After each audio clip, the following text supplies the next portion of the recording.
Howdy. I just had the old girl out for a little exercise. Quite a little, actually.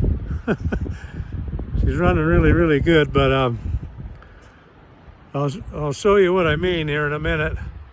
I didn't have my camera up there where we were, but we had to use its tractor likeness. I'll show you when I get up there.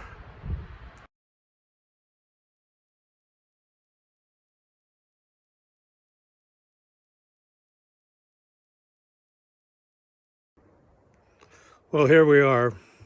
Here's the explanation about the log truck.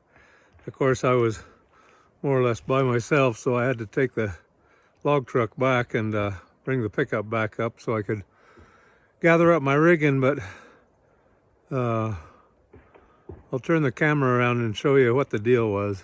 You might kind of get an idea right there.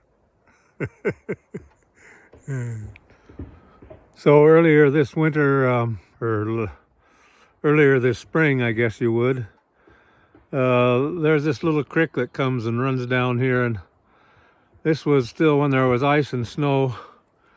Anyway, I thought maybe I could get the little creek to run down the inside of the road, and I made one pass, and I knew I had to get down just a hair more to get it over there, and I backed up, and well, that was the end of that.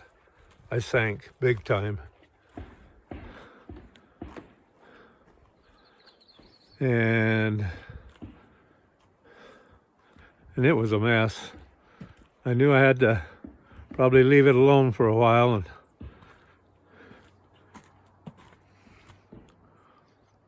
so I did, but this road's dried out here. And since I don't have a skidder anymore or a Caterpillar tractor, I had to use the only other tractor I got. Could use a lowboy truck, but it wouldn't pull nothing. But the log truck with the trailer on it, it pulls pretty good. And so here's how I rigged it.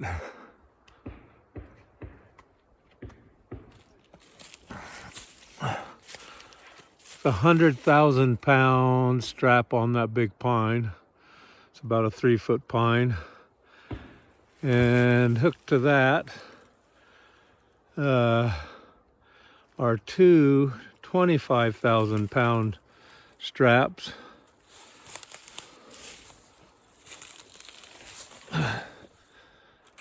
I'd hoped that would dig down into the dirt here. Yeah, down into the dirt here a little better, but it rubbed a little bit of the bark off of that, but it's not down to the cambium layer or anything. It's fine. And then we put a shackle there, of course, and have one of my lines doubled up. So I just didn't have hardly any room to move in here. And so I doubled this line up, this one here, put that block on the end. Then I put the first block down here on the loader and anchored here. This was the anchor, and then down there again, and through another block, and another block, and another block to where I could pull that way. And so the log truck I had to double up an old bunk cable around the frame a couple of times to get it short enough. And it didn't really tighten the line up until about right in here, and the bumper to the log truck was almost to that pine, and we still hadn't got her out. It had moved, but then I backed up a little bit and wiggled around this little fir and past that little pine, and she finally came out. It's a good and wonderful thing. So the loader was right there. The middle of the loader was right there. And this is a leaf tree, and we didn't want to scar it up, so I couldn't really pick the machine up, and it wouldn't have mattered anyway, because it was really stuck. And anyway, we got it out, and there was an excavator maybe available. One of our friends had one on rent, and I think big enough that we could have. So this side over here was way down in the mud, almost to the, well, 2/3 of the tires. So it was really leaned over like that.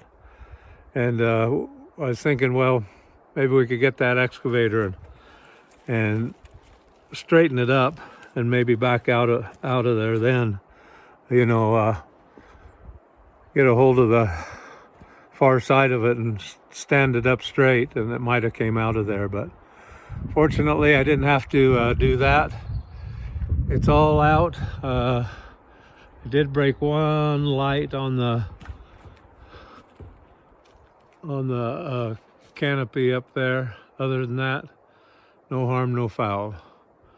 We gotta probably haul a little dirt in to fill the hole, but it'll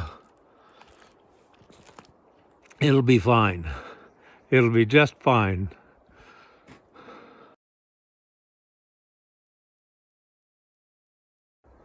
So thanks for watching, and if you know it's muddy, be careful.